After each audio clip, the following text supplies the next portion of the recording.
जैसा कि हम सभी लोग जानते हैं कि आज हमारा प्रथम दिन है, तो हम अपने व्याकरण से स्टार्ट करते हैं। व्याकरण है, सबसे पहले पढ़ेंगे हम शब्द परिचय, शब्दों का परिचय। जैसे प्रत्यय का परिचय, प्रत्यय पहले हम पढ़ चुके हैं। जैसे हिंदी में भी पढ़ा हुआ है हमने कि प्रत्यय कहाँ लगाए जाते हैं और उपसर्ग कहाँ लगाए जाते हैं। प्रत्यय किसी शब्द के पीछे लगाए जाते हैं और उपसर्ग किसी भी शब्द के आगे लगाए जाते हैं। इस प्रकार से हम अपने कई प्रकार से इसकी परिभाषा, डेफिनेशन को हम समझते हैं। वैसे ही संस्कृत में भी होते हैं, अधिकतर 22 प्रत्यय होते हैं। तो इस प्रकार से अलग अलग प्रकार के प्रत्यय होते हैं जिनकी पहचान हमें याद रखनी पड़ती है कि किस प्रत्यय को कहाँ लगाया है। उसमें से उस शब्द में से, जैसे मान के चलिए लिखा है पठितव्यम, इसमें ये पठ जो है ये पठ हो जाती है धातु और इसके बाद ये हो जाता है प्रत्यय। अब धातु भी हो गई, प्रत्यय भी हो गया, लेकिन हमें इसको शब्द को देखकर समझना चाहिए और समझना पड़ता है कि प्रत्यय कौन सा प्रत्यय है इस शब्द में। तो इसकी पहचान होती है तव्यम।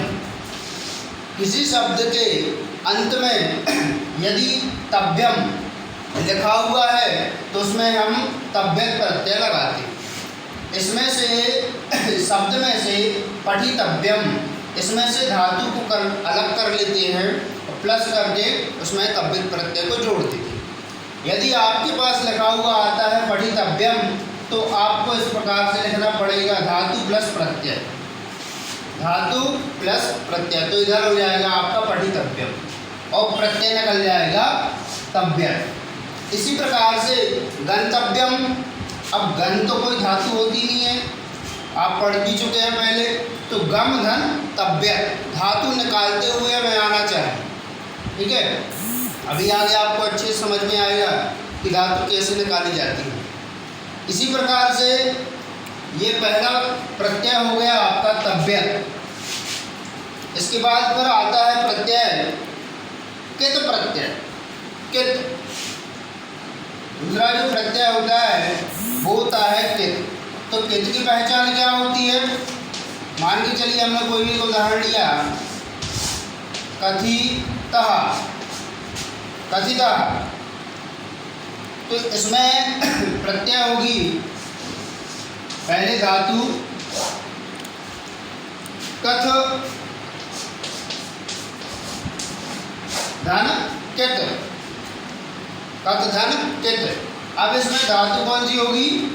कित, सॉरी, प्रत्यय क्या होगा? कित, और धातु होगी कथ। ठीक है, मान के चलिए इसमें लिखा हुआ है अगला गतः। अब इसमें धातु क्या होगी?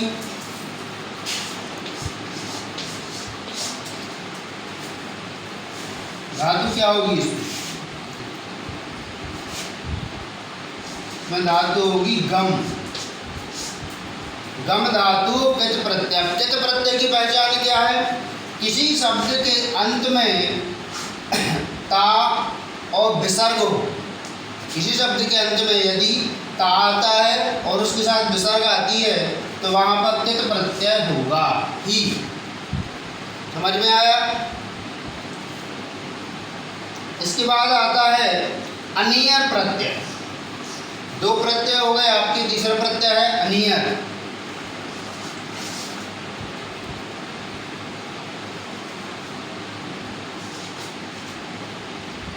इसका भी उदाहरण होता है, जैसे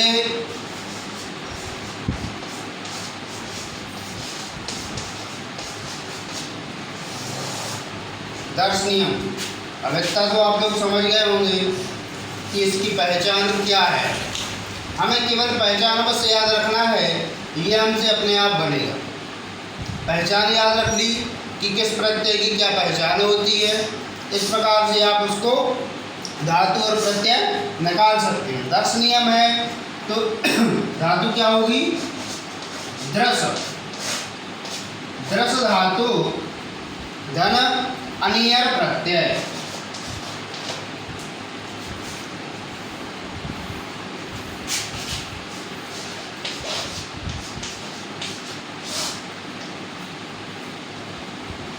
दृश्य धातु और अनियर प्रत्यय। अनियर प्रत्यय की पहचान क्या है? किसी शब्द के अंत में यम आता है, माँ में हलंत भी रहेगी। हलंत का विशेष महत्व देना पड़ता है, क्योंकि कुछ प्रत्यय आपको इस प्रकार से मिलेंगे कि बिना हलंत के भी मिलेंगे आगे चल के, तो आप कंफ्यूज हो जाओगे। इसलिए दर्शनीयम, इसमें क्या है? प्रत्यय शब्द की पहचान क्या है? यम। यम यम जहाँ पर आता है वहाँ पर अनियर प्रत्यय होता है। दर्श धन अनियर बराबर दर्शनीय। इसके बाद आपको आगे की वीडियो में इसके आगे के प्रत्यय आपको मिलेंगे। Thank you.